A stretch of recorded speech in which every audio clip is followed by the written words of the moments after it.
Good evening. Kalyan గారితో cinema చేస్తే నా అదృష్టం ఏంటంటే మనం ఏ సినిమాకి వెళ్ళా మన సినిమా ప్రమోషన్ జరిగిపోతుంటుంది అక్కడ.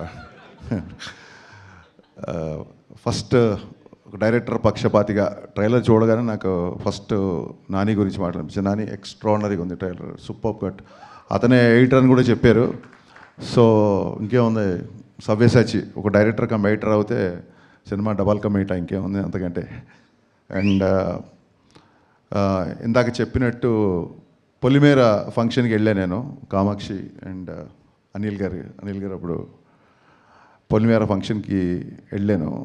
అది పొలిమేర 2 అయింది, 3, 4, 5 కూడా అవ్వచ్చు తెలియదు. అలాగే బీమ్స్ ధమాకా ఫంక్షన్కి వెళ్ళాను నేను. So the rest is history.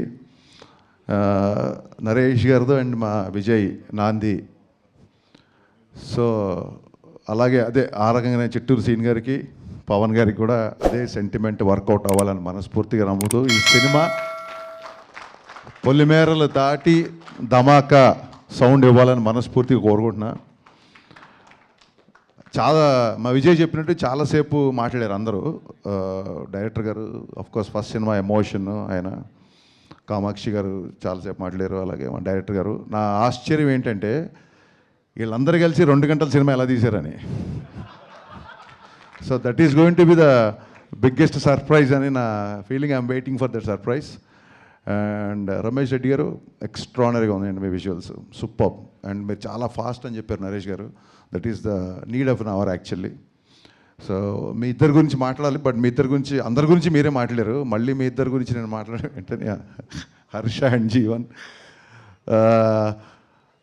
చాలా టైం అయిపోయింది యాక్చువల్గా.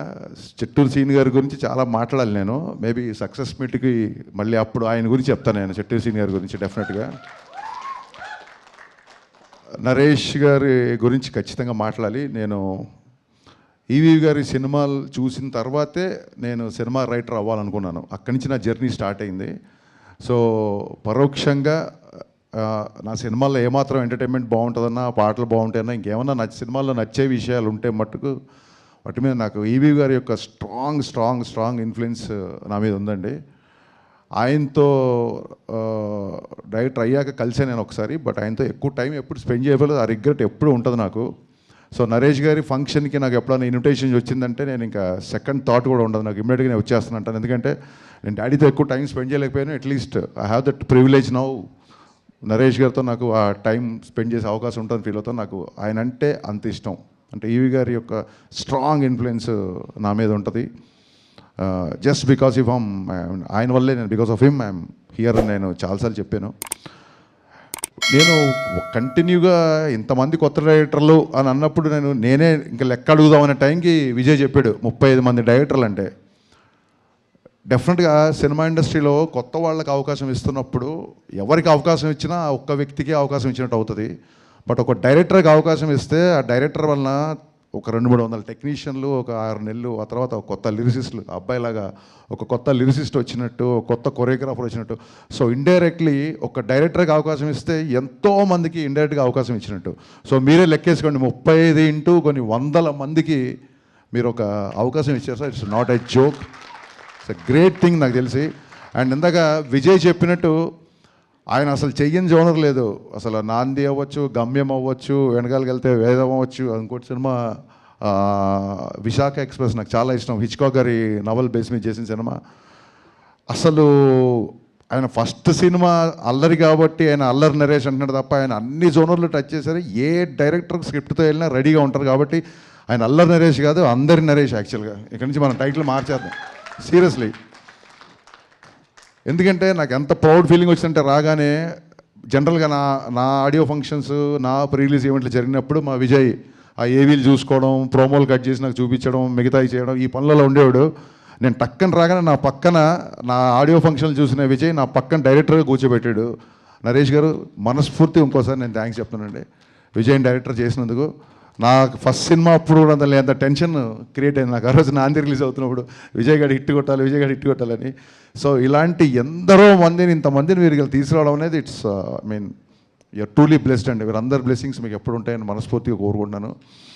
చాలామంది డాక్టర్ అవ్వాలనుకొని యాక్టర్ అవ్వాలంటారు, బట్ డాక్టర్లు అయిన తర్వాత కూడా వీళ్ళు ఈయన యాక్టర్ అవ్వడం, ఆయన డైరెక్టర్ అవ్వడం, I mean it's quite surprising. I truly understand what you guys said. I mean మీకు ఉన్న సినిమా మీద ఉన్న ప్యాషన్, మీకు సినిమా మీద ఉన్న కసి, అదంతా మీ ఎమోషన్లో నాకు అర్థమైంది. ఒక బుల్లెట్ ట్రైన్ లాగా దూసుకుపోతున్న బీమ్స్, ఒక బుల్లెట్ ట్రైన్లా దూసుకుపోతున్న బీమ్స్ ఈ రైల్వే కాలనీ దగ్గర ఆగి ఇక్కడ మీ అందరితో ట్రావెల్ చేసి దీనికి ఒక అద్భుతమైన మ్యూజిక్, మంచి పాటలు, మంచి బ్యాక్గ్రౌండ్ స్కోర్ ఇచ్చారని చెప్తున్నారు. ఒక డైరెక్టర్ ఎగ్జైట్ అవ్వకపోతే, ఒక రచయిత ఎగ్జైట్ అవ్వకపోతే అంతసేపు మాట్లాడండి బ్యాక్గ్రౌండ్ స్కోర్ గురించి. I'm truly looking forward for this film. ఇకపోతే నేను నా ఐబొమ్మ ఇన్సిడెంట్ తర్వాత ఫస్ట్ టైం నేను మీడియాని చూస్తున్నాను కాబట్టి ఖచ్చితంగా మనందరం సినిమా ఇండస్ట్రీ తరఫున చెప్పుకోవాలి. పైరసీ సినిమాలు చూపించే ఐబొమ్మడికి ఒరిజినల్ బొమ్మ చూపించిన యావత్తు పోలీస్ యంత్రాంగానికి, సివి ఆనంద్ గారికి, మా సత్యనారాయణ సార్ గారికి ఇండస్ట్రీ తరఫున మనందరి తరఫున మనస్ఫూర్తిగా కృతజ్ఞతలు చెప్పుకుంటూ 21 నవంబర్ 12A రైల్వే కాలనీ నాతో పాటు చూడొచ్చు. నేను కూడా మార్నింగ్ షో చూస్తున్నాను. Thank you sir, thank you so much. అక్కడ ప్రామిస్ చేశారు కదా అప్డేట్ ఇస్తానని చెప్పి, ప్లీజ్.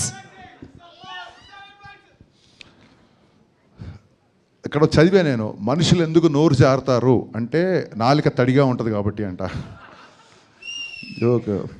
సో రాగానే జీవన్ క్వశ్చన్ తప్పించుకుందామని ఇస్తానులే అప్డేట్ అన్నాను. నేను మర్చిపోలేదు, బట్ మర్చిపోదాం అనుకున్నాను, బట్ వాళ్ళు మర్చిపోలేదు.